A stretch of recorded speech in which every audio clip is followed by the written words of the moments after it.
aqui a palavra de Deus comigo e vamos no livro de Gênesis, capítulo de número 34. Livro de Gênesis, capítulo de número 34.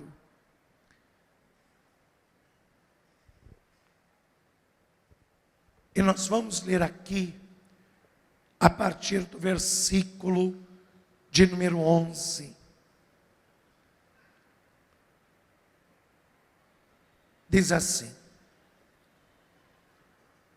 E disse Siquém ao pai dela, ao pai de Diná, e aos irmãos dela: Ache eu graça a vossos olhos, e darei o que me disserdes. Aumentai muito sobre mim o dote e a dádiva, e darei o que me disserdes. Dai-me somente a moça por mulher, ou por esposa, assim seja. Amém? Siquém está conversando com Jacó e com os seus filhos, e ele está querendo a mão de Diná por sua esposa, e ele está disposto a qualquer coisa para ter Diná por sua esposa. Tanto que ele diz aqui no versículo 12, olha só: aumentai muito sobre mim o dote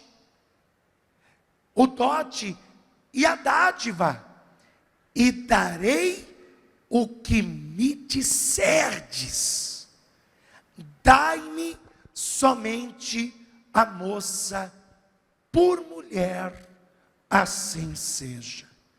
Veja que é um homem apaixonado, um homem que quer consertar o seu erro do passado, que quer regularizar o pecado que ele cometeu, e ele está disposto a pagar qualquer preço para isso. Ele está disposto a pagar qualquer preço. Inclusive ele está dizendo: aumentai muito sobre mim o dote. Você sabe que o dote era estipulado pelo pai da noiva, e o dote tinha que ser estipulado de acordo com a condição financeira da família da noiva. Por exemplo, se a família fosse humilde, o dote tinha que ser de acordo com a questão financeira que aquela família tinha. Mas se fosse uma família rica, o dote tinha que ser de acordo com a riqueza que a família possuía. Então Siquém, ele está dizendo: pode aumentar o dote o quanto vocês quiserem, eu pago não só o dote, mas eu pago também a dádiva. Você vê que ele está dizendo: eu pago o dote e eu pago ainda a dádiva. Esse homem está disposto a casar com Diná, ele está disposto. E você sabe que essas duas coisas, o dote e a dádiva, eram indispensáveis num processo de casamento naquele tempo. Eu vou explicar tudo isso para você em detalhes. Eu vou ler mais uma vez o versículo 12, preste atenção nisso. Aumentai muito sobre mim o dote e a dádiva, e darei o que me disserdes. Dai-me somente a moça por mulher, assim seja. Você crê que esta é a palavra de Deus? Pastor, onde que o senhor quer chegar? Onde eu quero chegar? Onde Deus quer chegar? Pastor, mas onde Deus quer chegar? Você confia em Deus? Você crê que Deus tem algo a te ensinar nessa noite, na sua palavra? Então desocupa as tuas mãos e vamos dar uma linda salva de palmas para o Senhor e para a sua palavra. Pai bendito, Deus amado e todo-poderoso, envia a tua palavra com poder e autoridade, e que a tua palavra, ela vá e produza o resultado para o qual está sendo enviada, em nome de Jesus. Assim seja. Digam todos: assim seja. Diga graças a Deus. Pode tomar o teu assento. Mas eu convido a você a prestar atenção no que a palavra de Deus ela tem a dizer e a falar ao seu coração nesta noite. O dote era um elemento fundamental em um relacionamento nos tempos bíblicos, porque ele demonstrava o verdadeiro interesse do noivo com relação à sua noiva. E todo aquele rapaz que se sentisse atraído, enamorado por uma moça, e houvesse o interesse, tinha que ser um interesse que surgisse da parte do moço, ainda que os dois tivessem aquele namorar, mas se partisse só do lado da noiva a atitude, o casamento não poderia ser consumado naquele tempo. Tinha que vir do noivo a decisão, e tinha que ser uma decisão voluntária, ainda que houvesse casamentos arranjados, mas o noivo, o moço, ele tinha que ter a disposição de casar com a moça.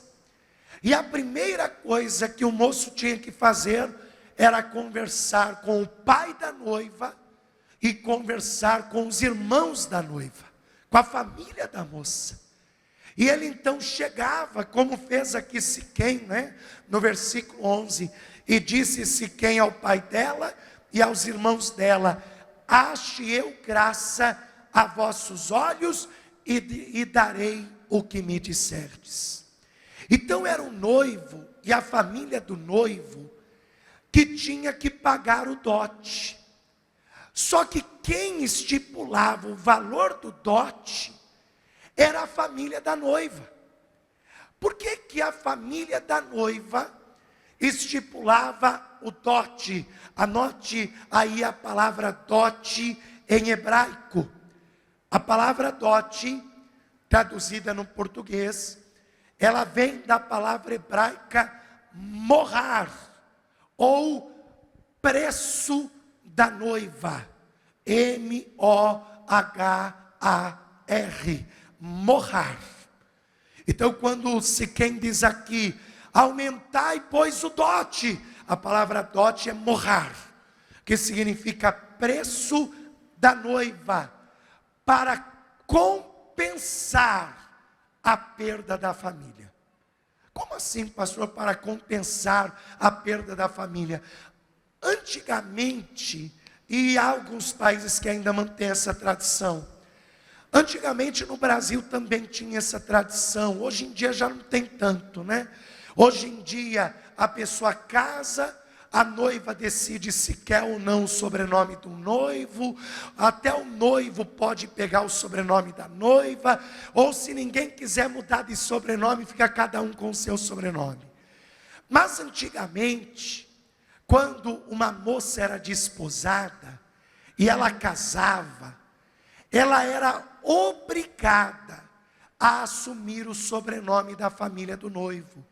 Então, por exemplo, se ela se chamava Silva e o marido se chamava Alves, então ela tinha que assumir o Alves. Em outras palavras, ela saía da família Silva e passaria a integrar a família Alves. Ela se chamava, por exemplo, Matias, o sobrenome da família, e o nome do noivo, o sobrenome do noivo era Pereira. Ela podia até deixar o Matias lá, mas tinha que pôr o Pereira no final, porque ela estava saindo de uma família e entrando em outra família. Então, o dote era uma espécie de ressarcimento ao pai da noiva e à família da noiva, por estar abrindo mão de um ente da família, que estaria desfalcando o clã e assumindo um outro clã, indo para uma outra linhagem. Então o dote era uma forma de suprir esta perda para o pai da noiva, e era pago este valor, que era estipulado pelo pai da noiva, era pago este valor pelo noivo. Só que além do dote, tinha uma segunda coisa que tinha que ser paga. Você viu que se quem diz aqui, aumentai muito sobre mim o dote, eu já te expliquei o que é o dote. Só que ele disse também, e a dádiva, passa um traço debaixo da palavra dádiva. A palavra hebraica que retrata a dádiva aqui, é a palavra matan, M-A-T-T-A-N, matan. E matan significa, se por acaso o noivo não voltasse para realmente se casar com a moça, seria algo para ela. É como se fosse um penhor, uma garantia que aquele casamento aconteceria. Então o noivo, ele tinha que pagar para o pai do noivo dote, da noiva dote, e tinha que pagar para a noiva a dádiva, o matan, que era exatamente a garantia que ele voltaria para se casar com ela. Você quer ver isso aqui na Bíblia? Volta em Gênesis capítulo 24. Vamos ver isso aqui num outro caso na Bíblia. Eu vou te mostrar tanto o dote, não é? O morar, como o matan, no mesmo versículo. Gênesis capítulo 24. Abraão chama o seu servo Eliezer e diz: Eliezer, eu quero que você encontre uma esposa para o meu filho Isaque. Eliezer volta para as terras de Abraão, e lá nas terras de Abraão, ele encontra uma moça chamada Rebeca, e ele diz: me leve até a sua casa. Quando ele chega na casa de Rebeca, Rebeca era órfã de pai, seu pai já era falecido, ela vivia a sua mãe e o seu irmão mais velho chamado Labão. E aí Eliezer senta, conta a história, e aí Labão olha e diz: mas a minha irmãzinha Rebeca vai embora com você. Como assim? Não, peraí. Aí a Rebeca olha para a mãe, olha para o irmão e diz: se ele está falando que Deus direcionou para que isso faça, então aqui está a serva do Senhor para obedecer. Está escrito isso aqui em Gênesis capítulo 24, versículo de número 51. E eis que Rebeca está diante da tua face, toma e vai-te, e seja a mulher do filho do teu Senhor, como tem dito o Senhor. E aconteceu que o servo de Abraão, ouvindo as suas palavras, inclinou-se à terra diante do Senhor, e tirou o servo vasos de prata, e vasos de ouro, e vestes, e deu-os a quem, gente? A quem que ele deu? A Rebeca, a dádiva, o matan. Ele deu a Rebeca, era a certeza do que ele estava falando. Se caso ela chegasse lá e não fosse nada do que ele havia dito, ela tinha esta dádiva de presente até para voltar para casa. Ela ganhou vasos de ouro, vasos de prata e vestes. E olha o dote aqui, ó, no mesmo versículo, porque diz: e também deu coisas preciosas a seu irmão e a sua mãe. Ou seja, deu o dote para o irmão e o dote para a mãe, o preço da noiva. Deu o dote, deu o morrar nas mãos de Labão e nas mãos da mãe da noiva. E para a noiva deu as dádivas, deu Natã. Agora, por que eu estou me preocupando em esclarecer tudo isso aqui para você? Pastor, por que o senhor está me explicando estes pontos sobre o casamento, sobre o morrar, sobre o dote, sobre o Natã, sobre a dádiva? Por que o senhor está dizendo isto para mim? Sabe por que eu estou dizendo isto para você? Eu estou dizendo isto para você porque você sempre disse: como que eu gostaria que alguém morresse de amores por mim. E eu digo a você que tem alguém que morre de amor por você, que pagou um preço incalculável para a sua vida e para que você caminhe junto com ele. E eu vou te dizer mais ainda, que por você ele pagou um dote caríssimo, e pagou também uma dádiva altíssima para você.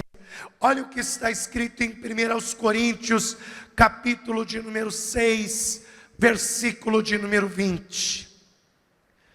1 Coríntios, capítulo 6, versículo 20. Porque fostes comprados por bom preço. Diga: eu fui comprado por um bom preço. Diga: eu fui comprado por um bom preço. Porque por um bom preço fostes comprados. Glorificai, pois, a Deus no vosso corpo e no vosso espírito, os quais pertencem a Deus. Preste atenção nisso. Jesus, ele pagou um preço excelente pela sua vida. E Jesus não pagou um preço em ouro, não pagou um preço em prata, não pagou um preço em roupas, ou em vasos, ou em bens materiais, mas ele pagou um preço de sangue. E ele pagou um preço de sangue para que você pudesse pertencer à família de Deus. Meu irmão, se hoje você pertence à família de Deus, é graças a este preço maravilhoso que Jesus pagou por você. Vamos aplaudir o Senhor por isso, porque antes você pertencia a uma família. Sabia disso? Pastor, eu antes de conhecer Jesus pertencia a uma família. Sim, você pertencia à família das trevas. Você vivia em trevas, você fazia as obras das trevas, você seguia os costumes das trevas, você fazia as obras infrutuosas das trevas. E não sou eu que estou dizendo isso, é a Bíblia que nos diz que nós pertencíamos à família das trevas. Está escrito em Efésios capítulo 5, versículo de número 8. Carta aos Efésios capítulo 5, versículo 8. Porque nós pertencíamos ao mundo e pertencíamos à família das trevas. O nosso sobrenome era Trevas, porque nós andávamos em trevas, fazíamos as obras das trevas, tínhamos prazer nas obras das trevas. Só que olha o que diz aqui, porque noutro tempo eres trevas. Quer dizer, a outro tempo você pertencia à família das trevas, mas agora sois luz no Senhor. Mas agora você não pertence mais à família das trevas, porque você pertence à família da luz. A luz do Senhor está sobre você, e andai como filhos da luz. Quer dizer, antes você era trevas, mas hoje você é luz. Hoje você pode dizer que anda na luz, que está na luz, que é luz, porque Jesus pagou um preço por você. Porque Jesus pagou um preço alto, um preço de sangue. Diga: eu fui comprado por preço de sangue. Diga: eu fui comprado por preço de sangue. E não foi pelo sangue de um bode, não foi pelo sangue de um boi, não foi pelo sangue de um cabrito. Você foi comprado pelo sangue de Jesus Cristo. Olha o que diz na carta aos Colossenses, capítulo de número 1, no versículo de número 13. Carta aos Colossenses, capítulo 1, versículo de número 13. Gente, esse versículo é muito forte. Você tem que tomar posse desse versículo. Você tem que tomar posse desse versículo de Colossenses, capítulo 1, versículo 13.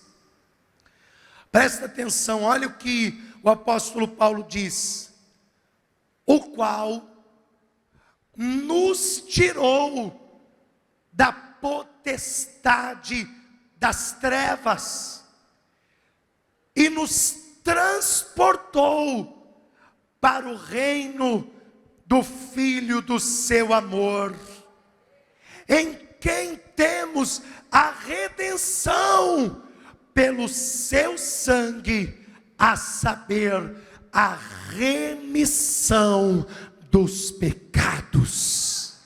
Você prestou atenção como é forte esse versículo?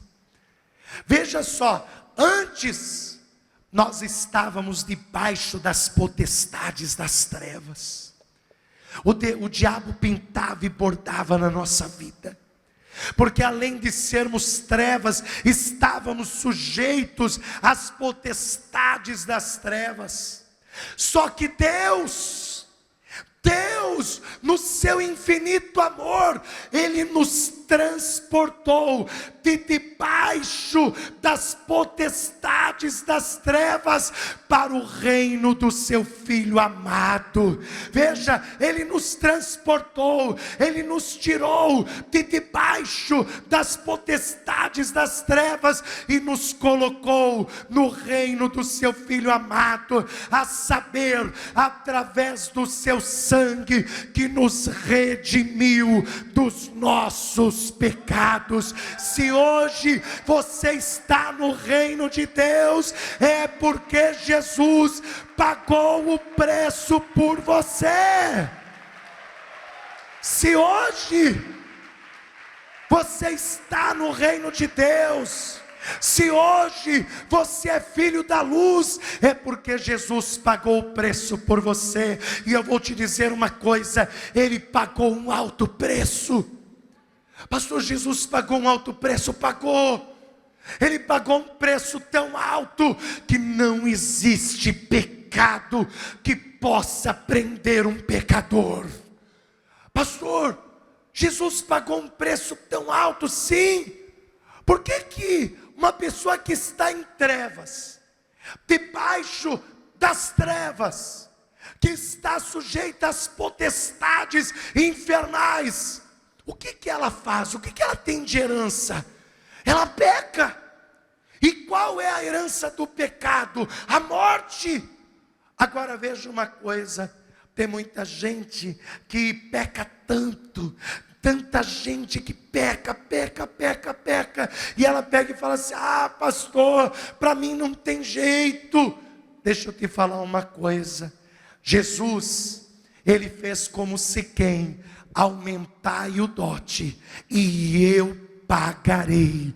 Jesus pagou um dote caríssimo, tanto que não existe pecador na face desta terra que pelo sacrifício de Jesus não possa ser redimido. Ainda que grande seja o teu pecado, o sacrifício de Jesus é mais do que suficiente para te absolver do seu pecado, em nome do Senhor Jesus Cristo.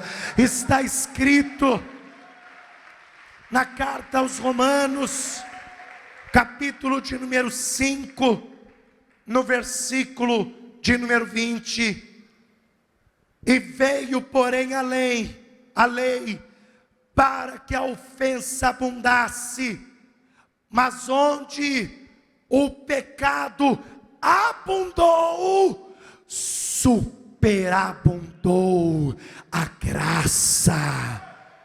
Meu irmão, o teu pecado é abundante, então eu digo para você que a graça de Deus é mais abundante ainda, porque onde abundou o pecado, superabundou a graça de Deus. Vamos aplaudir ao Senhor por isso. Tá bom, pastor, Jesus pagou o preço por mim, já entendi. Só que lembra que não era só o preço do dote, ele tinha que também pagar a dádiva, ele tinha que dar a dádiva, a garantia de que aquele casamento ia acontecer. Tá bom, pastor, Jesus pagou o dote para me converter de família das trevas para a família da luz. Ele pagou o preço para me arrancar de debaixo das potestades infernais e me colocar no reino de seu Pai, pelo amor de Jesus Cristo. Mas e qual é a garantia que Deus me dá de que um dia eu vou estar com Ele para todo sempre? Porque Jesus prometeu isso. Jesus, ele disse assim: crede em Deus e crede também em mim, porque na casa de meu Pai há muitas moradas. Se não fosse assim, eu vos teria dito, mas eu vou vos preparar lugar. Mas outra vez voltarei a vós, ó a promessa, outra vez voltarei a vós, para que onde eu estiver, vós estejais também comigo. Jesus, ele fez essa promessa. Só que é só uma promessa, não adianta ser só uma promessa. Tem que ter a dádiva, tem que ter a garantia, tem que ter uma TAM, que é a garantia que o noivo vai voltar para buscar a sua noiva. Quer ver a garantia que Jesus nos deixou? Olha a garantia aqui, ó. Está escrito em 2 Coríntios, capítulo de número 1, versículo 22. Segunda carta de Paulo aos Coríntios, capítulo de número 1, versículo 22. O qual também nos selou e deu o penhor, a garantia do Espírito em nossos corações.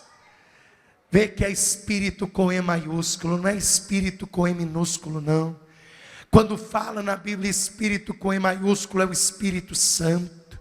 Significa que Jesus, ele deu a nós a garantia, que é o Espírito Santo nos nossos corações.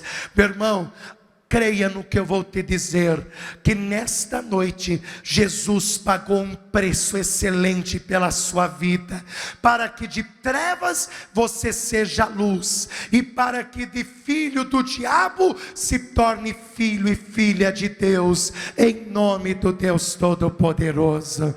Vamos aplaudir a Jesus e se coloque de pé no seu lugar. Mas sabe o que é interessante de tudo isso? Jesus pagou o preço.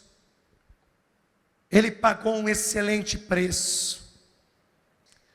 Jesus te deu a garantia. Ele te fez promessas de amor, promessas de transformar a sua vida, de tirar você das trevas e te conduzir à luz. Promessas de tirar a tua vida de debaixo das potestades do inferno e colocar você dentro do reino dele. Ele fez todas essas promessas, mas para que esta aliança seja concretizada, você precisa receber esta oferta que Jesus fez por você. Porque Ele te recebe como noivo, Ele te recebe. Mas e você como noiva, recebe a Jesus? recebe a Cristo, aceita o preço que Ele pagou por você, Jesus sabe que não é por força, que não é por violência, mas é pelo seu Espírito. Porque esta união, ela tem que ser mútua. Não adianta só Jesus querer transformar a sua vida, não adianta só Jesus querer te livrar das trevas, não adianta só Jesus querer te livrar das potestades do inferno, dos demônios, e você não aceitá-lo como Senhor da sua vida. Porque Jesus pode te prometer tudo isso, mas se você não aceitar o que Ele está te propondo, não tem como você sair desta prisão. É como uma história que conta que tinha um moço que ele tinha um amigo, e este amigo estava devendo uma dívida muito alta que ele não tinha como pagar, e esse amigo foi preso. O moço que tinha uma amizade com esse rapaz que foi preso, chegou para o seu pai e disse: pai, eu quero pagar a dívida do meu amigo. Eu quero ser porfiador dele, eu quero pagar a dívida dele, pai. Aí aquele pai olhou para o seu filho e disse: você tem certeza disso? Porque algumas reações podem acontecer. Qual reações? A primeira reação, ele pode não querer a tua ajuda. Existem pessoas que é assim: Jesus quer pagar a dívida dela, mas ela não quer a ajuda de Jesus. Ela recusa-se a aceitar Jesus, porque ela aceita outros. Ela quer ter uma aliança com outros. Ela quer ter aliança com Buda, com Maomé, com outros mediadores, outras medianeiras. Outra reação é o orgulho. Ele pode olhar para você e dizer: eu cuido dos meus próprios problemas, você não precisa me ajudar, porque da minha vida cuido eu. Tem gente que o orgulho fala muito alto nessa hora. Tem gente que fala: não, eu não vou entregar minha vida para Jesus, porque sou eu que cuido da minha vida, sou eu que cuido dos meus passos, não, eu não preciso de ninguém cuidando da minha vida por mim. Ou esse teu amigo vai te receber de bom grado a sua ajuda, e vai ser grato a você por você querer ajudá-lo. Sinceramente, eu espero que esta seja a sua reação, porque Jesus já pagou o preço por você. E eu vou te dizer uma coisa: ninguém obrigou Jesus a fazer isso por você. Ninguém. Jesus disse assim: sabe por que o Pai me ama? O Pai me ama porque a minha vida ninguém a tira de mim, mas eu voluntariamente a dou. Olha o que Jesus disse. Ninguém obrigou Jesus a fazer tudo isso que eu disse por você. Ele fez por vontade própria. Agora, se você aceitar esta ajuda, se você aceitar o preço que Jesus pagou por você, com certeza, primeiro, das trevas você vai ser convertido para a luz. De debaixo das potestades demoníacas, você vai ser transportado para o reino de Deus através de Jesus Cristo. Isso é muito forte, gente, isso é muito forte. É muito forte. Isso é uma coisa que você tem que gravar. Colossenses 1,13. Você tem que memorizar esse versículo. Esse versículo é muito forte. Porque o que Jesus fez por você tem o poder de te transportar de debaixo da opressão dos demônios para o reino do Pai, para o reino de Deus, para o reino da luz, para você andar na luz, para você andar com Deus. Então escute, aceite o preço que Jesus pagou por você. Pastor, eu quero entregar a minha vida a Cristo nesta noite. Eu quero recebê-lo como Senhor da minha vida. Porque, pastor, se Ele já me recebe, porque Ele disse: vinde como estás, então Ele te recebe, eu também o recebo. Você que nesta noite quer receber a Jesus Cristo como Senhor e Salvador da sua vida, levante a sua mão direita aos céus que eu vou orar por você. Pastor, eu quero. Você que levantou a sua mão, vem aqui diante do altar de Deus, porque hoje você vai ser transportado, transportada de debaixo do reino das trevas, você vai ser transportado para o reino dos céus. Isso, venha entregar a sua vida a Cristo, venha entregar a sua vida a Jesus, o qual nos tirou da potestade das trevas e nos transportou para o reino do seu Filho, do Filho do seu amor. Você está sendo transportado e transportada de debaixo do reino das trevas para o reino do Filho do seu amor, para o reino de Deus. Se houver mais alguém, não hesite, entregue a sua vida a Cristo hoje. Pastor, eu já entreguei minha vida a Jesus, mas eu me desviei, eu me afastei, eu saí da igreja. Pastor, eu quero me reconciliar com Cristo. Pastor, eu quero me reconciliar com Jesus. Se há alguém aqui no nosso meio que quer se reconciliar com Cristo hoje, que quer se reconciliar com Jesus nesta noite: pastor, eu quero me reconciliar com Jesus. Você que sente a necessidade de uma reconciliação tua com Cristo, de uma reconciliação tua com Jesus, saia do seu lugar e venha aqui à frente. Venha aqui à frente que eu vou orar por você. Venha se reconciliar com Cristo. Venha se reconciliar com o Senhor Jesus. Venha se reconciliar com o Filho de Deus nesta noite. Se há alguém aqui no nosso meio que quer se reconciliar com Cristo, venha aqui diante do altar que eu vou orar por você. Quem aqui já está na presença de Deus?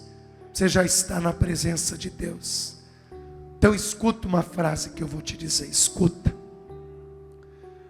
Esta frase diz assim, está na Bíblia: que homem miserável eu sou, pois o bem que eu quero fazer, este eu não faço, e o mal que eu não quero fazer, este eu faço. Pois eu sou um pecador, vendido sob o pecado. Pastor, quem disse esta frase?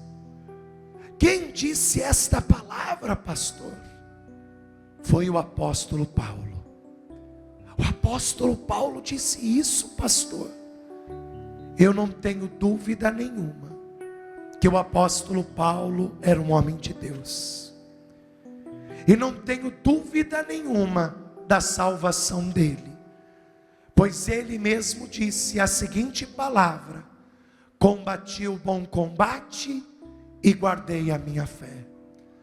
Só que Paulo reconhecia que mesmo sendo um homem de Deus e buscando andar em santidade, havia momentos de fraquezas.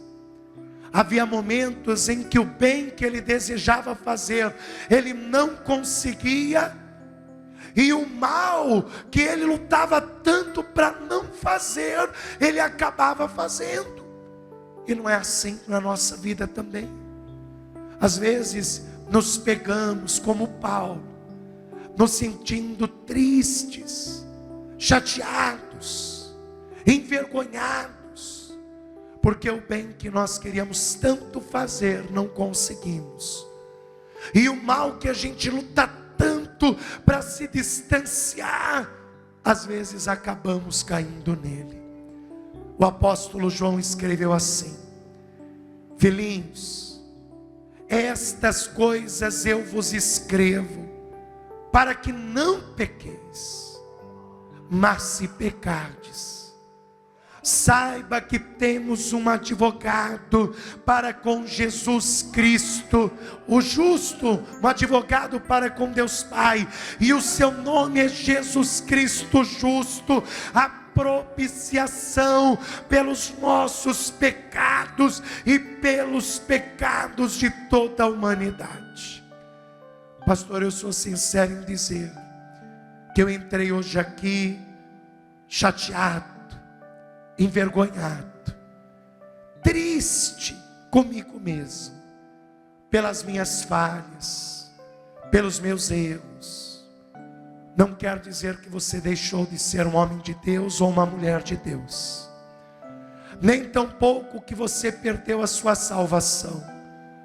Houve talvez uma fraqueza, um deslize, um momento de falha, mas hoje, deixe eu orar por você, para que Jesus te conceda o teu perdão, e tire este peso que está aí sobre os seus ombros, este peso que está aí na sua alma, que está impedindo até você de levantar a sua cabeça aos céus, e até envergonhado de orar, de fazer uma oração. Vem aqui diante do altar que eu vou orar por você. Pastor, a minha consciência está tão pesada, a minha consciência está tão pesada dentro de mim. Deixa eu orar por você. Vem aqui diante do altar, vem cá. Pastor, mas o senhor me julga? Não, eu não te julgo. Se nem o Filho de Deus julgava, quem sou eu para te julgar? Jesus disse: a ninguém eu julgo, porque já tem quem o julgue, que é a palavra que eu tenho pregado. A palavra já tem te julgado. Você sabe que errou, você sabe que falhou. Então o que você tem que fazer é pedir o perdão dos seus pecados a Deus. Pois se confessarmos a Deus os nossos pecados, fiel é Deus para perdoar o nosso pecado e nos livrar de toda a injustiça. A igreja estenda as mãos em direção destas vidas. Se você puder, dobra o teu joelho comigo. Você que está aqui à frente, entregando a sua vida a Cristo, que está na presença de Deus, querendo a remissão dos seus pecados, ore assim comigo. Meu Deus e meu Pai, neste momento, eu quero pedir que o meu nome seja escrito no livro da vida. Senhor, me conceda a certeza da salvação e da vida eterna. Meu Deus, eu quero ser uma bênção diante de Ti. Tira esta angústia, esta tristeza, esta vergonha que eu tenho sentido. Perdoa os meus pecados, as minhas falhas, os meus erros. Senhor, coloca agora as Tuas mãos sobre mim e perdoa a minha transgressão, o meu pecado, e me livra de toda condenação, em nome de Jesus. Deixa eu orar por você agora. Pai bendito, Deus amado e Deus todo-poderoso, Senhor, aqui estão estas vidas que recebem ao Teu Filho Jesus Cristo como seu único, suficiente, exclusivo e eterno Salvador. Meu Pai, escreva o nome desta pessoa no livro da vida, lhe concedo o direito à salvação e à vida eterna. E olha também para estes e estas que já estão na Tua casa, mas que reconhece a sua falha, o seu erro, e pede a Ti, Senhor, o perdão dos seus pecados. Senhor, a Tua palavra diz que se nós pecarmos, temos um advogado para com Deus Pai, e o nome dele é Jesus Cristo justo, que é a propiciação pelos nossos pecados e pelos pecados de toda a humanidade. Então, Senhor, tira este fardo, este peso, esta vergonha, esta acusação, esta condenação que está no coração do teu filho e da tua filha. Livra, Senhor, esta pessoa deste fardo, desta consciência pesada, e perdoa o teu filho, a tua filha, dá a ele a remissão do seu pecado, em nome de Jesus Cristo. Coloca as tuas mãos, Senhor, abençoe a vida do teu filho, abençoe a vida da tua filha, em nome de Jesus Cristo, que assim seja feito, para a glória do teu santo nome, em nome de Jesus, amém, e graças a Deus.